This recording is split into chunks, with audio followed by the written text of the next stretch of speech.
പക്ഷെ ഞാൻ നോക്കിയിട്ട് ഈ അമ്മയെക്കാട്ട് ഒരുപാട് ഭേദം എൻ്റെ റോസ്മേരിയുടെ അമ്മച്ചി. എന്തോ എങ്ങനെ നീ എത്ര നാളായിട്ടാ റോസ്മേരിയുടെ വീട്ടിൽ പോയിട്ട്? അത് എന്തുകൊണ്ട് ആ അമ്മ കാണുമ്പോ ജോലിയും കൂലിയും ഇല്ലാത്തവൻ നിന്നോട് പറയണോണ്ടല്ലേ? അല്ലേ? അപ്പൊ അവരെ വെച്ചിട്ട് എന്റെ അമ്മേനെ താരതമ്യം ചെയ്യണ്ട.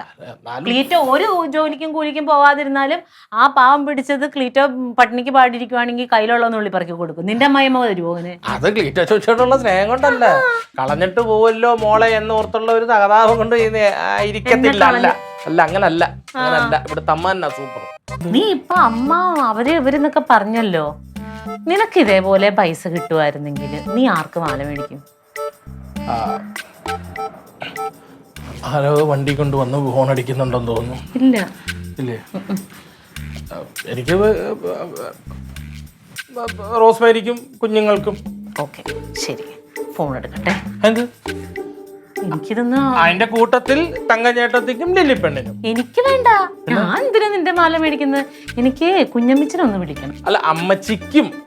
റോസ്മേരി, കുഞ്ഞുങ്ങള്, അമ്മച്ചി, തങ്കച്ചേട്ടത്തി, ലില്ലിപ്പെണ്ണ്. ഇതുകൊണ്ടാണ് എനിക്ക് 10 പൈസയുടെ ഉപകാരം ദൈവം അറിഞ്ഞു തരാത്തത്.